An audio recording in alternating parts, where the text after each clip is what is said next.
Hey y'all, welcome back to my channel. I'm Amanda and this is my not so messy guest bedroom. I've brought a bunch of my purged items up here so we can sort through it. That's what we're getting into today. We are determining, now that you've had all your yeses, you put them back in the closet. You've got all your no's, they don't belong in the closet right now. They are your purge pile. We're gonna go through it and determine what you're gonna do with it. So let's get into it. So like I said last episode, just because something's a no, it doesn't belong in your closet right now. Just because it goes into the purge pile doesn't necessarily mean you have to get rid of it. So I'm going to talk about kind of like last episode where everything was either a yes or a no. Yes, it belongs in the closet, or no, it doesn't. When we are reviewing the purge, similar thing. Yes, am I keeping it? And then we'll determine what to do with it. Or no, I am not keeping it, and we will determine what to do with it. Okay, so let's start off with the items that you're going to keep. Now, there are several reasons why you might have purged something, but you still want to keep it. The first thing that would come to mind is I really emphasized when we were going through the purge that it needs to be something in good condition, ready to wear. You might have things that you really like and you want to keep, but maybe something's wrong with them right now. Maybe they have a stain. Maybe the zipper needs to be replaced. Maybe it's missing a button. Maybe it has a little tear. Look at it, really evaluate it. See if it's something you think that can be fixed, or if not. And then from there, if it just can't be fixed, it's obviously something you're going to get rid of. So for example, from my purge pile, I have a purple gingham dress. Y'all, I love gingham so much. I try to have something gingham in like every color. And I love this dress. I think it's so fun to wear. In fact, I just wore it maybe a couple weeks ago. And I'm not sure if y'all can see this, but on the shoulders, and it's on both shoulders for some reason, it seems to have gotten weak in the shoulders. And there's just a little tear. I'm trying to bring this all in so y'all can see. There is a little tear on the fabric on both sides. Now, I don't know about y'all, but I really, when I'm looking at someone wearing something, I don't really look at the top of their shoulders and be like, oh, I can tell you made a repair there. I feel like that's a very inconspicuous spot. Like I said, their little tears is right along the seam. So I feel like that's something that I can, trim off these little extra threads.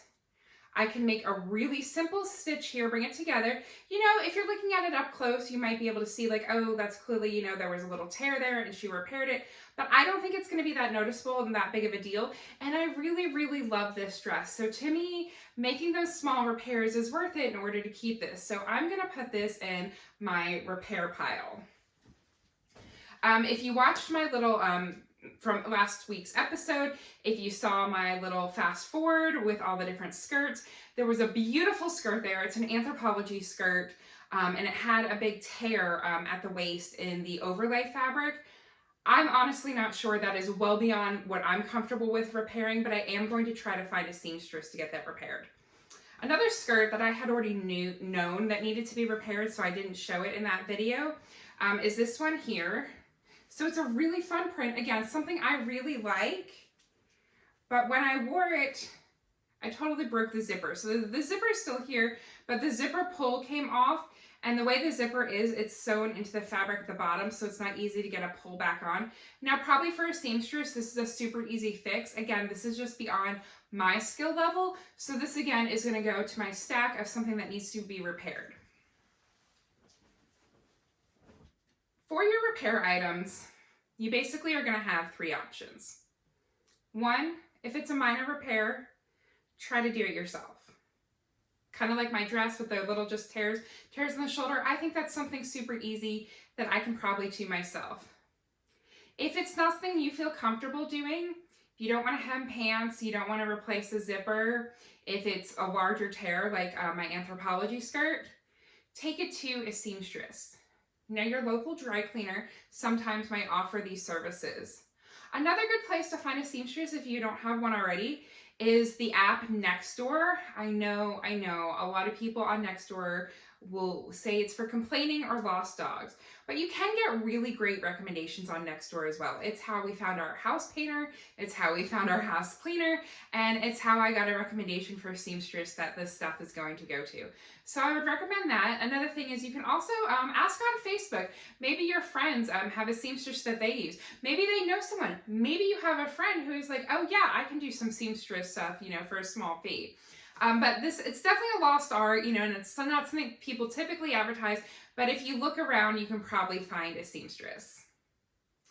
Third, so maybe your things aren't things that need to be repaired. It's not a minor repair that you can do, like replacing a button. It's not something that needs a seamstress. Maybe it is stained, and I don't have anything up here to show you guys a stain on, but I do have something that I want to show you that I really love for saving a lot of stained clothing.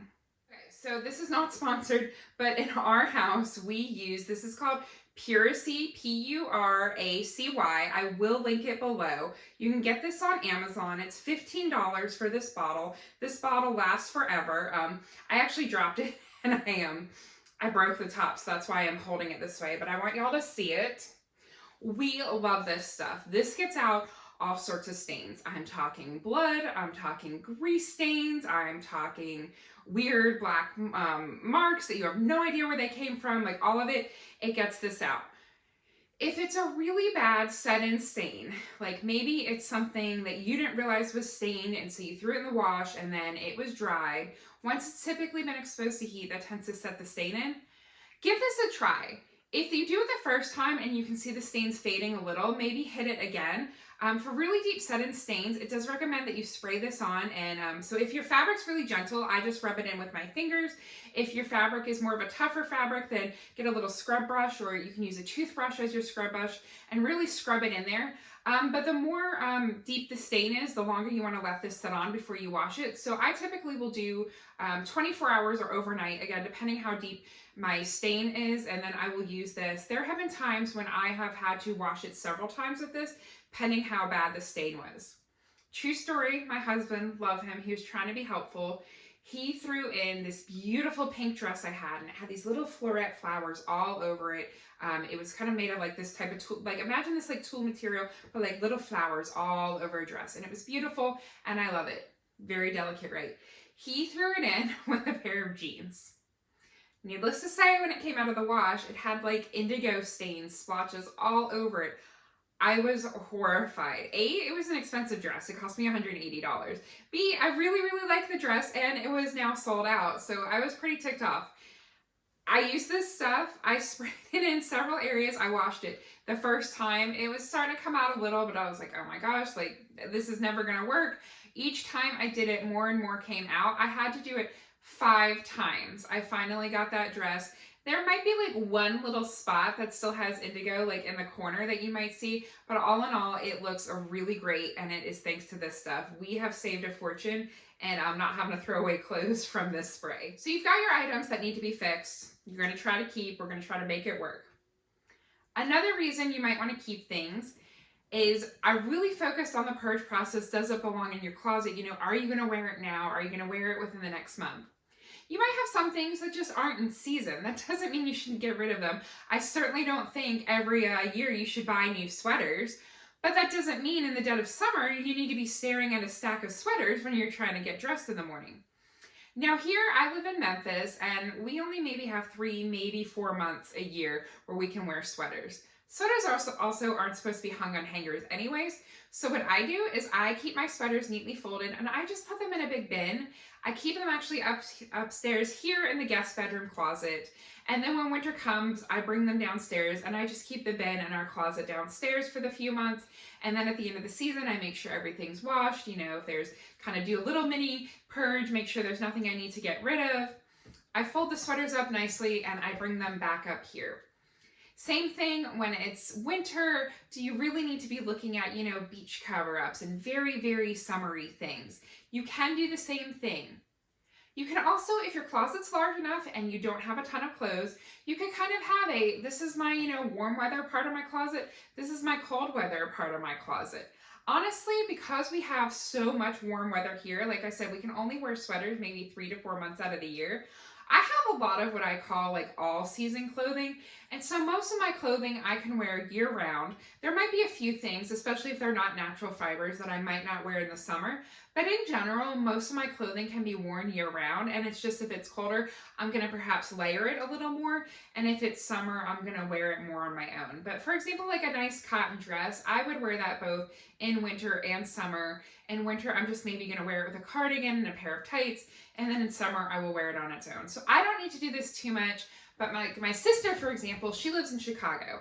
So if she is watching, hello. But if you're like my sister and you live where you get much more cold weather, then what I would suggest you do is you say, this is, my primary closet, and it has all of my all-weather clothing, and then it has whatever your longer season is. So if you feel like you have more warmer months of the year, then keep that in there. If you have more colder months of the year, keep that in there.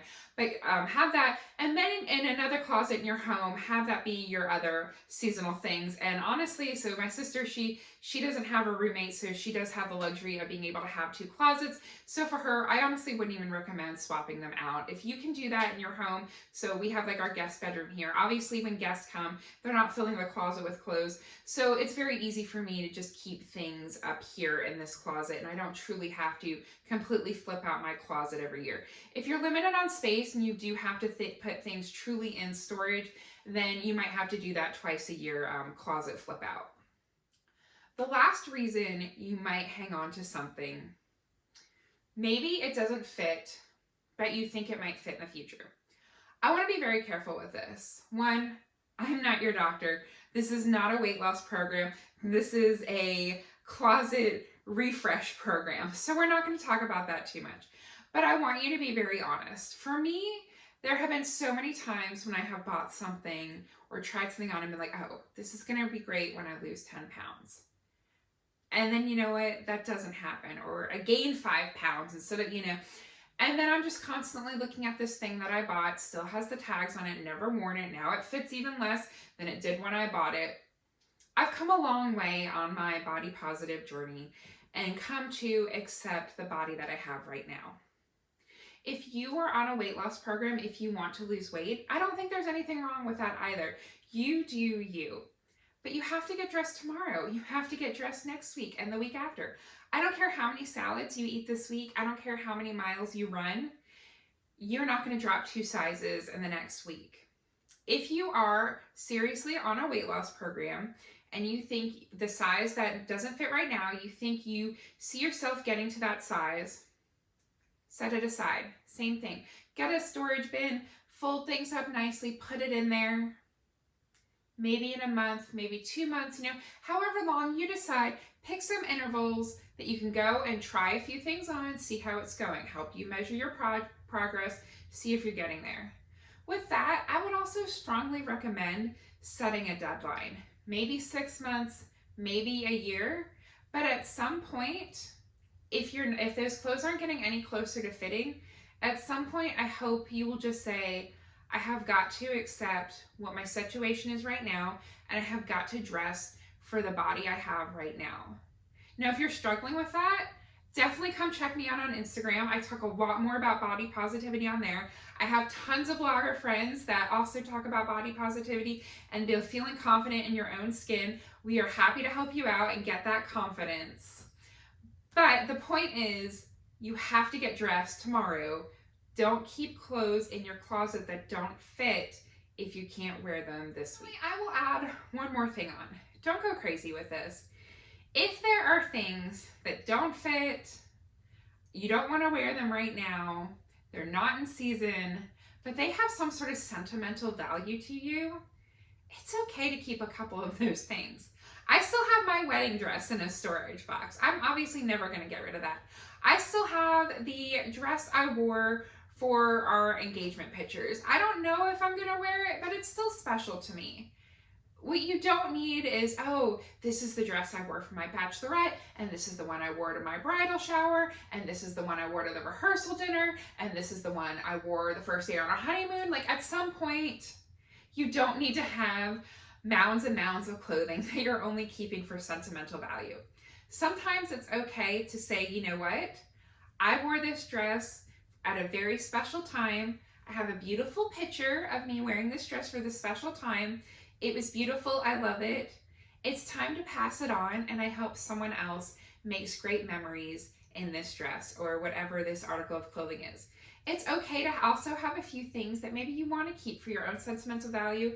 Maybe you're going to want to pass them on one day. That's perfectly fine too.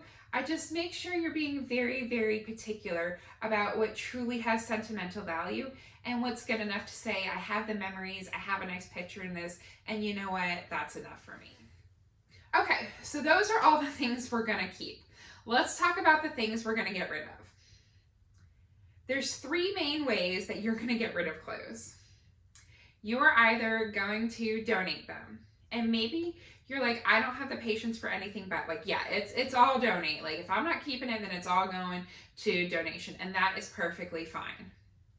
Maybe you're like, you know what, I purged a lot of stuff, and I could really use some money to buy myself some new things. That's perfectly fine too. Maybe you want to take them to a local consignment store. Maybe you want to put them on Poshmark or eBay or Mercari.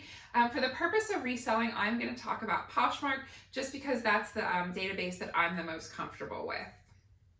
The third and final option is when all else fails, sometimes some things just can't be repaired, are not in good condition. They're going to have to be recycled. Now you can look up options for clothing recycling. Also, if you have some crafting friends, maybe try reaching out to them. I know a lot of people like to use scraps of fabric. So for instance, this here, this is an old tulle skirt I have, and some of the layers of tulle have started to rip. But you can see, like I'm holding it up here, this is a perfectly fine piece of tulle. If you have a crafter friend, like let's say you have someone, I follow someone on Etsy, and she makes these like shabby chic garlands, and so it's all these like kind of little cuts of fabric, and then they're tied together in a knot, and then they go along and they make this beautiful little garland. I've seen her have little pieces of tulle on her garland. So this is something where it's like, look, she's like, okay, well, I don't care that it's ripped over here and you can't wear it as a skirt. This, you know, right here is a really solid piece of tulle that she can take and make little strips of for her garland. So if you like to craft yourself, if you want to take this as a challenge, like, what could I make with this old raggedy tulle skirt that I'm not going to wear anymore, but I feel like this still has potential, I could do something with this, then that is great. By all means, try to do that. Or if you have a crafting friend, do that too. Another thing you can do if you don't just want to take it somewhere to be recycled, you can also, if you have anything in your house that needs extra stuffing, so for instance for us, our dog beds, sometimes the stuffing on those will kind of go down.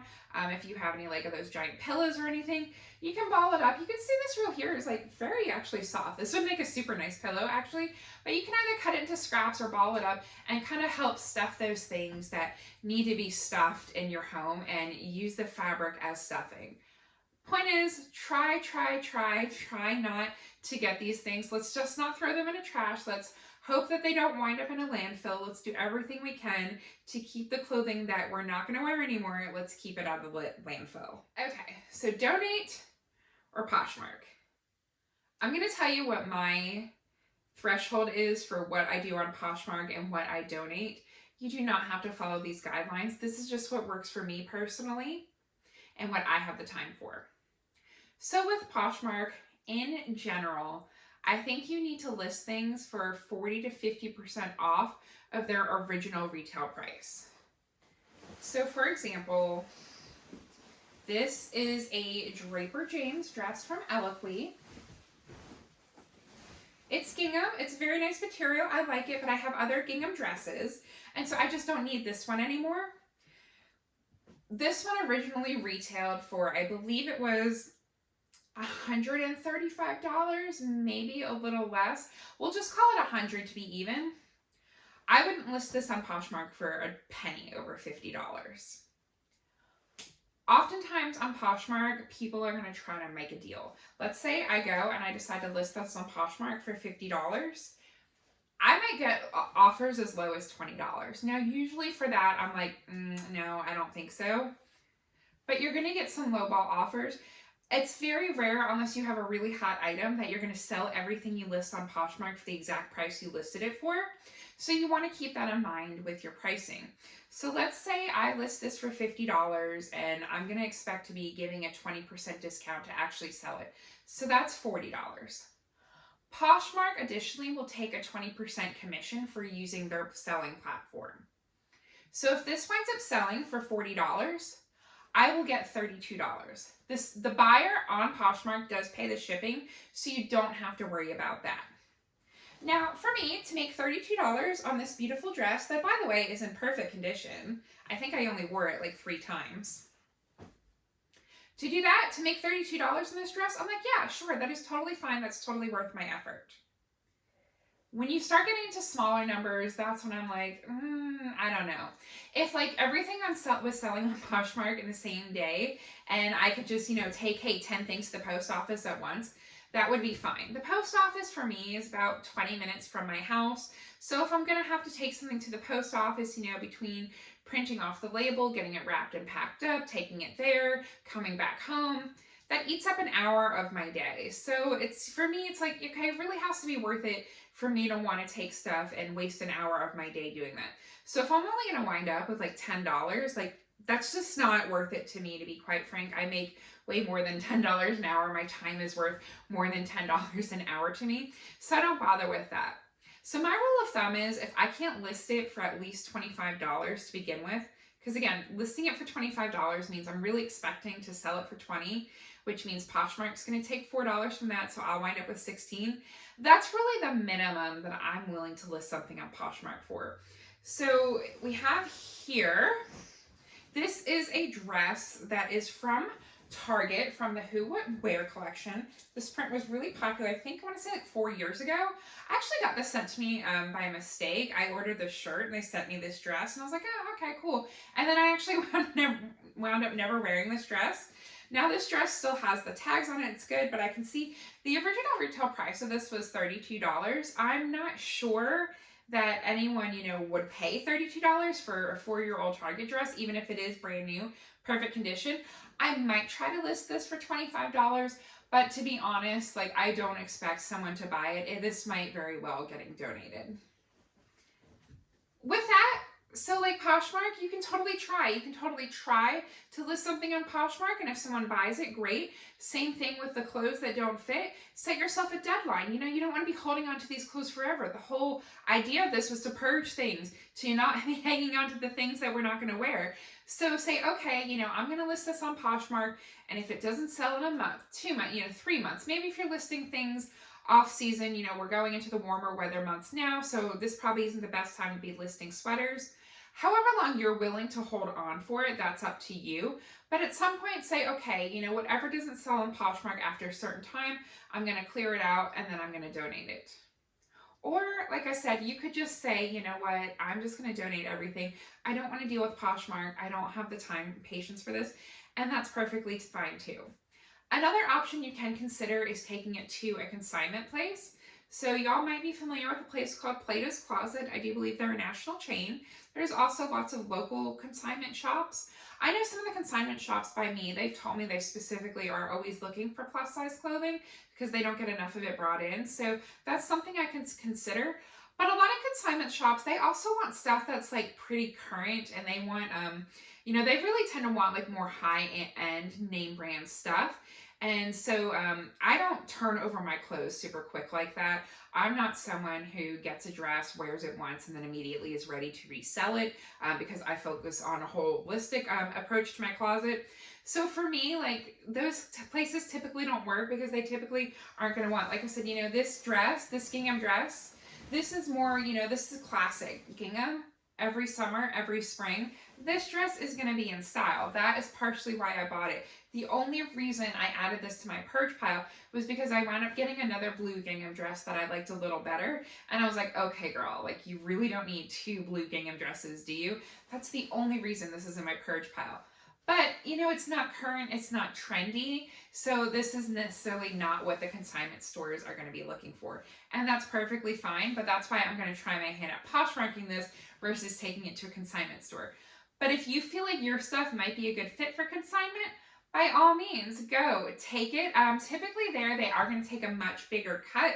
So not only obviously are things going to be sold for less than retail, but then they're also going to take a 40 to 60% commission depending on the range of the stuff. Typically, the more high-end an item is, they'll take the lower 40%, versus if it's something they're only going to be able to sell for $25, they're going to take a 60% commission just to make it worth their while. The good part about that is you don't have to do any work. You just take your clothes in. If they accept it, then they do the work. They handle selling it. And so, yeah, you're getting way less commission. You might only get $10 off something that they sold for $25, but you didn't have to do any work for it. So let's talk about putting things on Poshmark. Put things on Poshmark. You need to have a couple pictures. If I have a picture of me wearing it, I like to use that as the cover photo. I've noticed that performs better on Poshmark. Then I have a picture hanging it up with a plain background. I like to use the closet door just because it's white, and so that's an easy background to have. Your picture needs to be well lit. You're also going to want to take a picture with it laying flat on your bed. So like we have the white sheets here. So when I clear everything off, lay it flat to take a picture. And then you're going to want to take a measurement. Now, some people will go ahead and do all the measurements. Again, like what my time is worth, you know, if it's something I'm only going to wind up getting $16 for, I'm not looking to spend too much time on this. But at the very least, the measurement most people are going to be interested in is the bust measurement. And a lot of times they just like, typically with that, they want to know like armpit to armpit. So like right here at the very edge of the seam here to the very edge of the seam here. And you're just going to take your tape measure and measure across here. And then you would say I would say in the description, you know, blue gingham dress, eloquy for Draper James, worn 3 times, excellent condition. I love this classic piece. Measurement is blank to blank inches, armpit to armpit. That's that. If people have any more questions, they can leave them in the comments. People might make you offers. You might say no thank you. You might respond with a counter offer. There's lots of different things you can get into with Poshmark, but that's the very basics. I would say you need to have 3 photos as a minimum in your listing, and you need to at least include that across the bust measurement. If you wanted to include the length, you could. That might be someone who, you know, if they're looking at the length, like so I'm 5'10", so sometimes I ask about the length just because I'm worried something might be too short. They might ask about the length, and then you can take an additional measurement from there. That's another reason why I like to show the items on me, and then I might say in my description too, for reference, I wear a size 22 and I am 5'10", and so then people know, okay, this dress hit her on the knees and she's 5'10", well, I'm 5'3", it's gonna be more of a midi length on me, or oh, I'm 5'10" too, and you know, and I like that length, or what have you. So that's why I think showing an item on is a really good representation on Poshmark if you can. If you don't have a picture and if it doesn't fit, then yeah, don't do that. Just show the picture. And if someone asks, like, because sometimes people say, oh, do you have a picture of you wearing this item? You can just say, oh, I'm getting rid of this because it doesn't fit. So unfortunately, no, I don't have that photo available. So with our purge items, to recap, we are either going to fix them if they have missing zippers, buttons, stains, rips, need hemming, all of that. We're either going to fix them, make that a priority, so they're not sitting in our closet unrepaired or just sitting in a pile unrepaired. We're going to put them away if they're not something we're wearing right now because they don't fit, they're not in season, but we still want to hang on to them. We're going to put them in a secure place, and we're going to come back to them when we're ready. We're possibly going to sell things on Poshmark if we want to make a little extra money so we can buy something new for ourselves or treat ourselves to maybe go get a massage. We're going to donate, and we're going to bless others with the things that we don't think are going to work for us, or the things we just don't have the patience for on Poshmark. And then worst case scenario, we're going to recycle anything that we just don't feel like is in a donatable condition and cannot be repaired. I hope this process is going well for you. I hope you're really starting to see your wardrobe shape up and how you're going to move forward with it. And I hope you have been finding these tips helpful. If you haven't done so already, please go ahead and hit the subscribe button. That way you'll continue to keep up with the process because we have a lot more going forward. We are just getting started here on our closet project, y'all. So do subscribe so you can continue to follow along. If you enjoyed the tips I shared today, I would appreciate it so much. Please give this video a thumbs up. As always, I really appreciate you for watching. If you want to connect with me further on a more regular basis, Instagram is probably where I hang out the most. I'm there every day, so by all means, come follow me there. I post TikToks on occasion. I tend to do TikToks more just to have like creative fun versus being serious about it. And then I do have a Facebook page as well. So if you want to connect further, go ahead, find me. I've got all my channels linked down below. Otherwise, thank you so much for watching, and we'll see you for the next episode.